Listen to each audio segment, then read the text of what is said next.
নিৰ্বাচন শেষ, জনতাক টেটু চেপা আৰম্ভ। বৃদ্ধি হ'ল পেট্ৰল ডিজেলৰ দাম। দাম বৃদ্ধিয়ে কোঙা কৰিছে জনতাক। ৰাজ্যজুৰি সমালোচনা বিজেপি চৰকাৰক। নিৰ্বাচনৰ সামৰণি পৰাৰ লগে লগে উদং ৰাজকোষ টনকিয়াল কৰিবলৈ অসম চৰকাৰে বৃদ্ধি কৰিলে ইন্ধনৰ ভেট। ৰাজ্য চৰকাৰে পেট্ৰল ডিজেলত ভেট বৃদ্ধিৰ ফলত প্ৰতি লিটাৰ পেট্ৰলত 1 টকা 1 পইচা বৃদ্ধি আৰু প্ৰতি লিটাৰ ডিজেলত দাম বৃদ্ধি হ'ল 1 টকাৰ পৰিমাণ। কিছুদিন পূৰ্বে বৃদ্ধি হৈছে টোল টেক্স।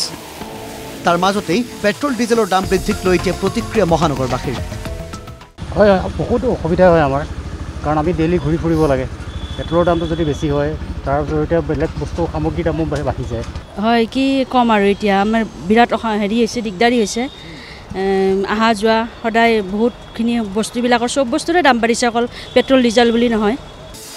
এই দৃশ্য গণেশগুৰিৰ এটা পেট্ৰল পাম্পৰ। বিভিন্নজন আহিছে পেট্ৰল ভৰাবলৈ, কিন্তু পেট্ৰল ডিজেলৰ দাম বৃদ্ধিৰ বাবে এতিয়া চিন্তিত মহানগৰী। এইটো সাধাৰণ মানুহৰ কাৰণে একচুৱেলি বহুত ডাঙৰ সমস্যা হৈছে। এইটো গভৰ্ণমেণ্টে অলপ চাব লাগে, কাৰণ জেনেৰেল মানুহৰ কাৰণে এইটো বহুত ডাঙৰ কথা। গতিকে এনেকুৱা যদি হয় আৰুতো আহিব লগা আছে টাইম, আৰু বা কি হয়।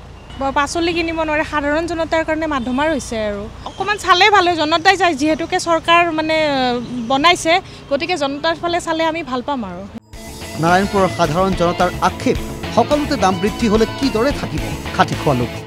আগতে লওঁতে 1 টকা লওঁতে আমি 11.5 লিটাৰ পাই, আজিতো 1 টকাৰ পৰা 11 লিটাৰে পাইছে। আমি কি হৈ যাই থাকিব? চৰকাৰখন নতুন চৰকাৰ হৈছে, বস্তুৰ দাম কমাম বুলি কৈছিলে আগতে বিজেপি চৰকাৰে, এতিয়া আকৌ বিজেপি চৰকাৰ হৈ আকৌ দামটো বঢ়াইছে।